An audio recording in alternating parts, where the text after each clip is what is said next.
There's currently a boys' crisis happening in our nation today.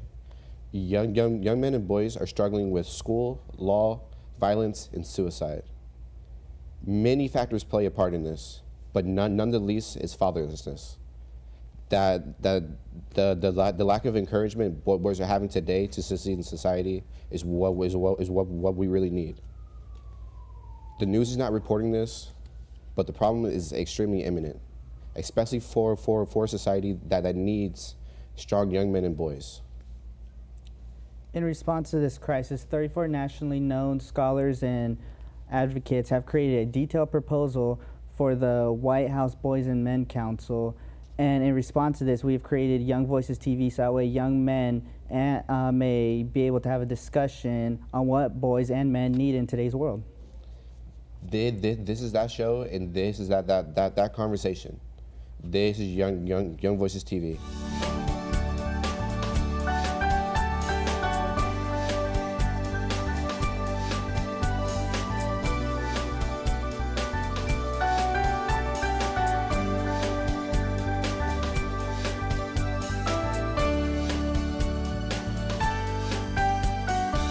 Hi, I'm Onas Jones. And I'm Louis Castrejon, and today we have the co-founders of Boys Men Mentoring, Joe Sigerson and Craig McLean.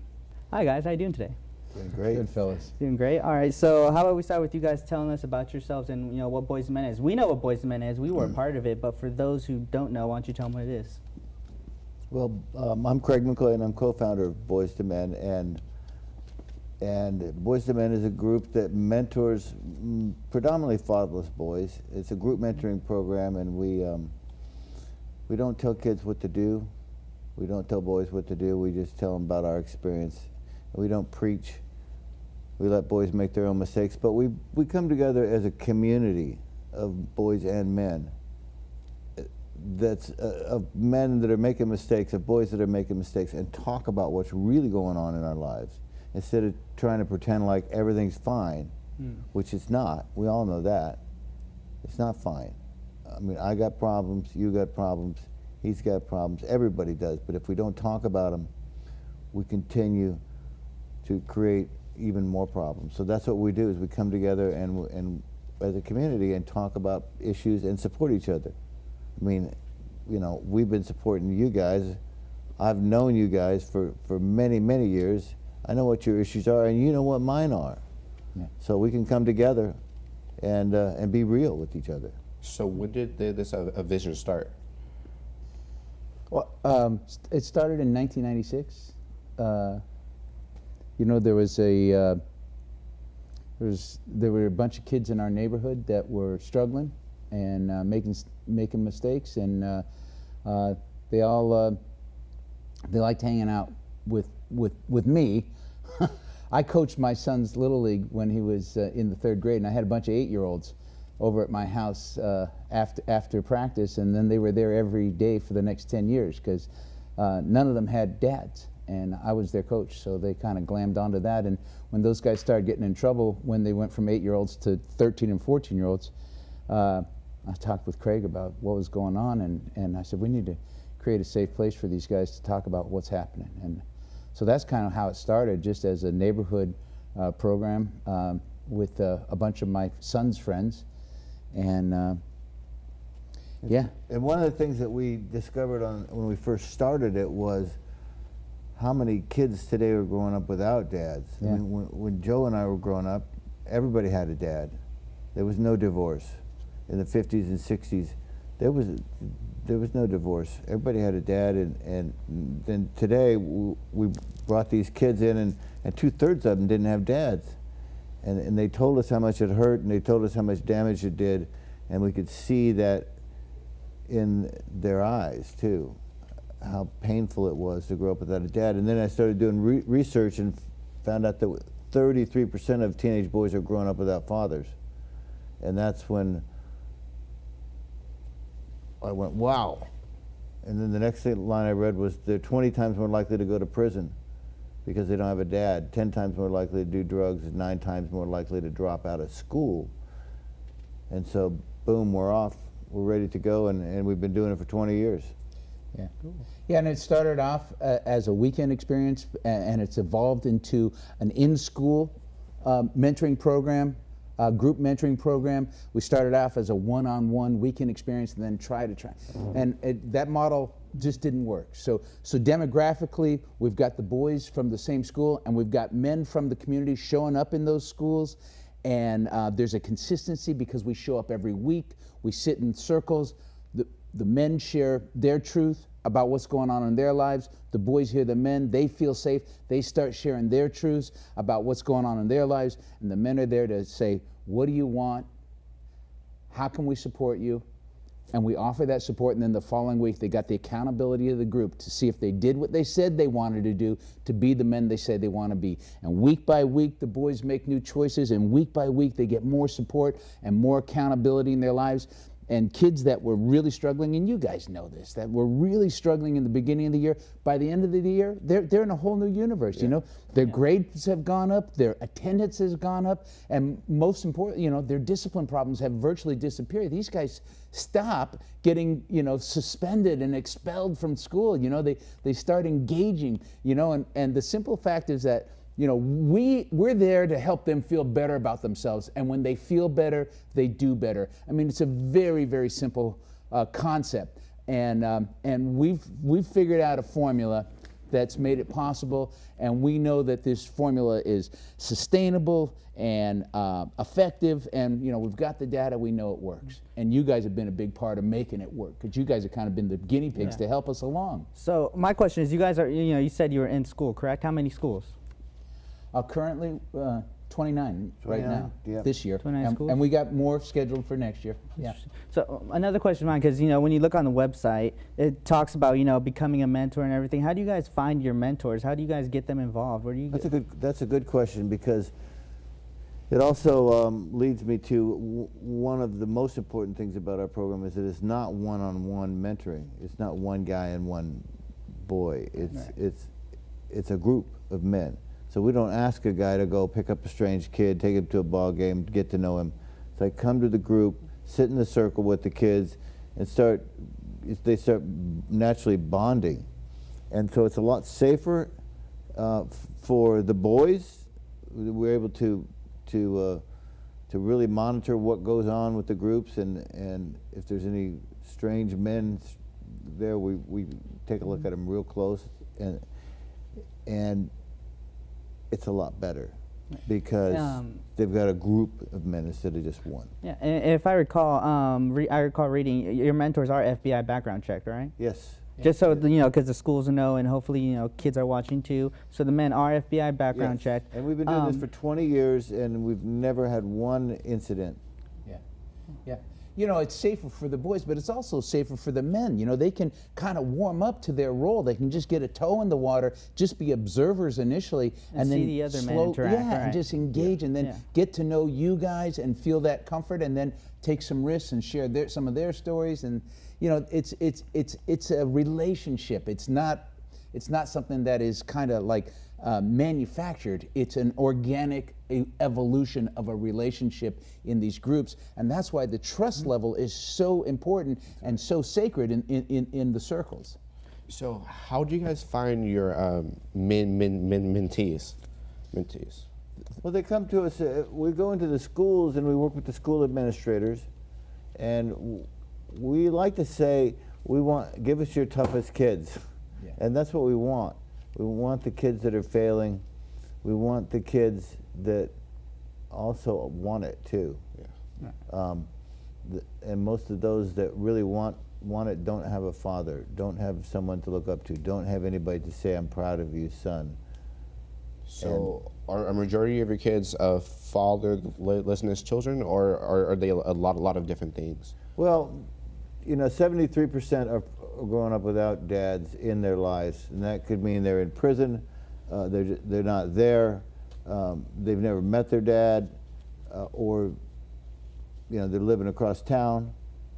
And not engaging with their kids. And not engaging, and then you know, 25% their dad's there sometimes. What else do you guys get besides fatherlessness?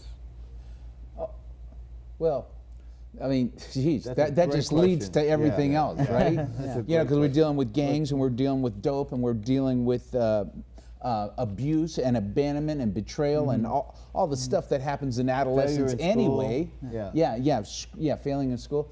I wanted to get back to what Craig was talking about the mentee. Your question about the mentees is like, so initially we get those kids that are really messing up, but what happens is these guys end up being some of our greatest leaders, as you guys both know, and so we start off with these fatherless kids that are really screwing up. So we might start with 8 kids in the beginning of the year, but then their leadership shows through and they attract more, and by the end of the year we'll have 16, 20, 30 guys in a group, and not all of them are fatherless. You know, they're just attracted to the fact that, oh, the boys to men, like, oh, these guys are cool, these guys are real, these They guys are getting listen it done. to me. They Yeah, listen to me, which is critical.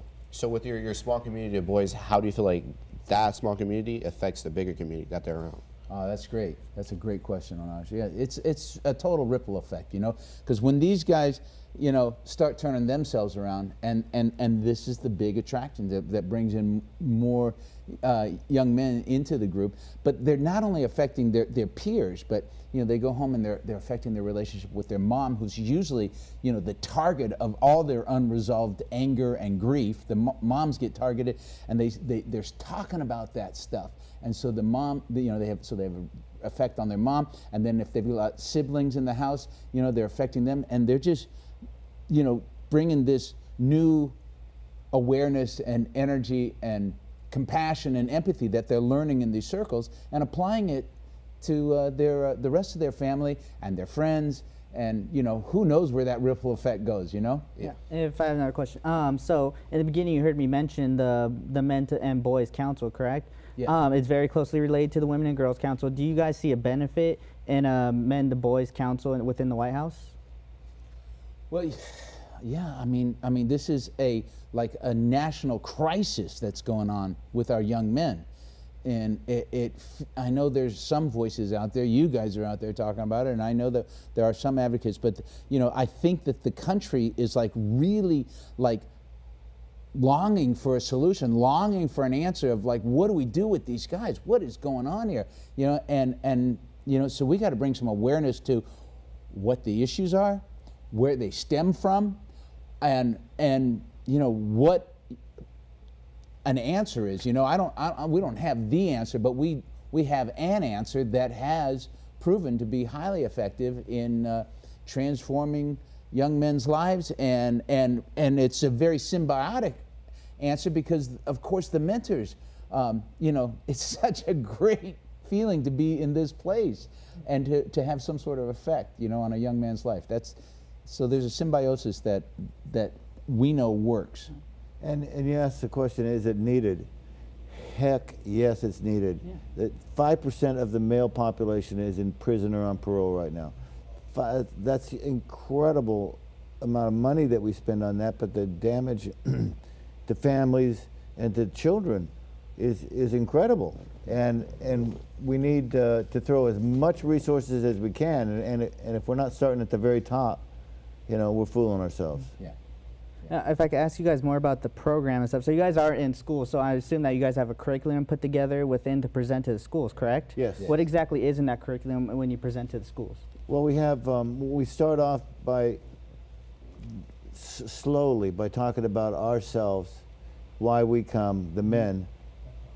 You know, I talk about my drug use and all the bad things I did, and why I come to that school is to help other kids not do what I do. And then we slowly work our way through to what kind of man do you want to be, which is really the key question that we ask them. What kind of man do you want to be? And then, well, you want to be a football star, but you're smoking pot and you're not getting good grades. Now, how does that work out? Right. So it's built around self-accountability, integrity. Yeah, and all that. absolutely. Yeah, their own self-accountability, because we don't tell them you need to be a football star or you need to not do drugs. Or Of course, because then the boys are just like, you know, these old men are telling me what to do, whatever. I'm going to do what I want. Everybody tells them what to do. Of course. Yeah. So, you know, and structurally, we do have a 35-week curriculum with topics every week that we introduce and the men share about it. When we talk about real stuff, we talk about divorce, we talk about abuse, we talk about dope and booze and women and men and mothers and fathers and so Stuff that kids are uncomfortable talking about with their fellow friends and everything. exactly. And so we bring those topics in every week. Bullying. Yeah, exactly. And we Being just bullied. we share our experience with it. The boys feel that honesty and that vulnerability and that trust, and then they open up and start sharing their experiences. And There was this one kid I remember that started off the meeting.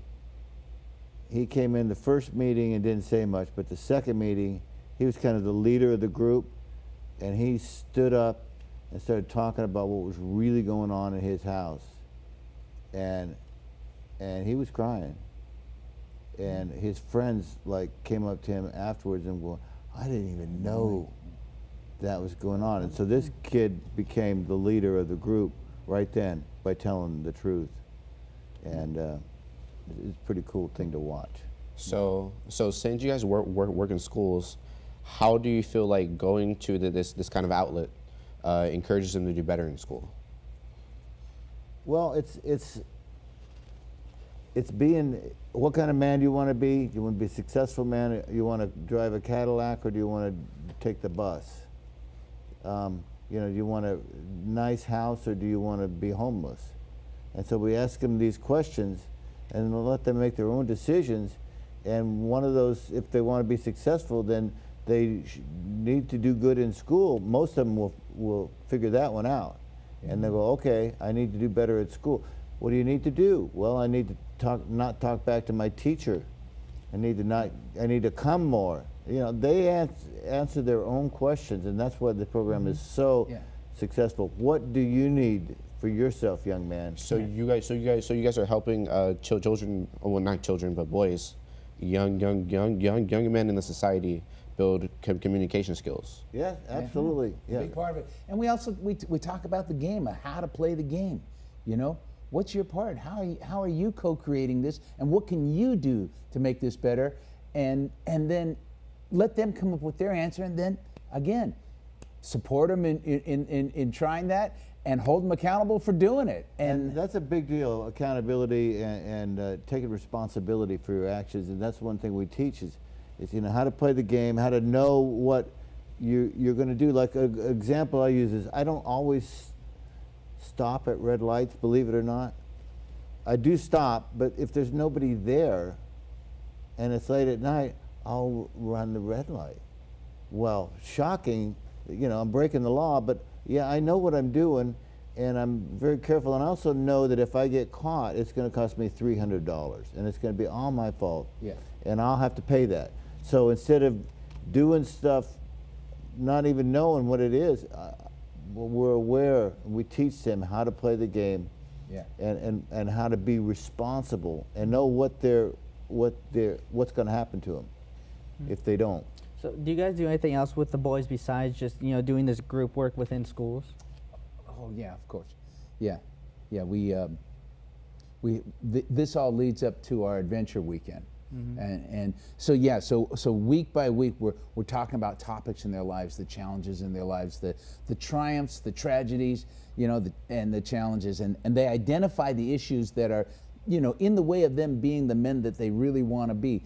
So that's great. We got an hour a week to do that, and then maybe some follow-up, communication support, accountability, all that. But when we do these retreats, now we've got 3 days for them to really chart a course to being the men they want to be, identifying all the obstacles in the way, and their commitment to move through these obstacles and the action that supports those commitments, so that when they leave the weekend, they actually have a roadmap to the man they want to be, and we give them a copy, and then we keep a copy so that when we go to group, we can track stuff and say, well, where are you with this? You said you wanted to talk to your dad. Did you talk to your mom to see if she can help you find him? We get to track that kind of stuff, cool. and make sure that they're doing what they want to do, and we're supporting them in getting what they need to be the men that they want to be. And we go to football games. We take them to football games. Cool. We go surfing. We teach them how to surf. Just this week, boys need to have fun. Batting cages. We do lots of stuff. We go camping. guy stuff. Yeah. How do you guys feel like this kind of a award system really affects their want to come back to you guys or to want to do better? Oh, yeah. Yeah, that's a great question, Onaj. I think that they're hungry for it, man. And they're connecting the dots between their actions and keeping their word and keeping their commitments, and then getting the privilege to, you know, go to the football game, staff a weekend, go to a weekend. But and then of course we have other people that are like doing stuff for like providing us like for a fishing trip, and then so we take those guys that have really demonstrated their leadership and say, hey, some guy's donated his boat to go fishing for the day. You want to come with us? And so we'll do that kind of stuff too. So But it's hard work, Yeah. and given the choice, a lot of times, even me, I would rather be someplace else. Yeah. I would rather be someplace else than sitting in a circle telling the truth about what's going on in my life. But I know that I need to be there. So, you know, that's a great question that we still are working on, how to keep the kids engaged, because it's much easier To go do something else. to not go than to go. right. So along with that, Well, I'd like to ask, so you guys do recruit mentors. What kind of qualifications do you need to be a mentor within Boys and Men? Yeah. Well, you know, we are not looking for perfect men. You know, in fact, you know, my sordid past happens to be my greatest asset. You know, so we're looking for guys that are willing to be honest, willing to be get That's the real, most important. take a risk. You know, understand that you know, these guys, you guys, the boys that are broken aren't looking for any fix here. They just, because they're not broken. You know, they're just figuring it out. And so if you got men that are willing to figure it out and boys that are willing to figure it out, and they're sitting in the same room figuring it out together, then that's what we're looking for in mentors. But they have to be able to pass their background check. Right. That's you go. critical, which includes driving records. So any recent drunk drivings or, you know, drug use or anything like that will disqualify them. And any kind of child abuse issue will disqualify them. Absolutely. Yeah. Or Or murderers. So I can imagine being a man sitting in a room with like 40 kids and other men. It could be, you know, pretty awkward at first Yeah. and pretty It is, yeah. overwhelming. So do you guys do anything to help prepare those men? Oh yeah. Yeah, we have Yeah. we have multiple trainings that we go on. We have mentor trainings, weekend mentor trainings. We just completed a series of 5 evening mentor trainings where we teach men how to not give advice, how to Yeah. not give advice. Yeah. But there's also on the job training where they just show up. They don't have to say anything. The group leader, every group has a leader, a paid staff. He's trained how to bring that man into the group slowly, you know, by asking him questions. And it takes some men, you know, a year to get comfortable. Some of them are comfortable right away. But, you know, Joe took him 3 years. 3 years before he would talk in a group. But he's been in Boys and Men for 7 years now. So yeah. what do you guys feel in your eyes? What qualifies somebody as a good mentor? Yeah. This. Yeah. Good listener. Being able to listen. Yeah. Yeah. Yeah. Really. And And that's- hearing. Now really hearing what the young man is saying. So men are listening to boys and not telling them what to do. Yes. Yeah. How does that work? Because that's not what everybody's used to. Yeah. Yeah. Well, you know, the trainings are a big part of it.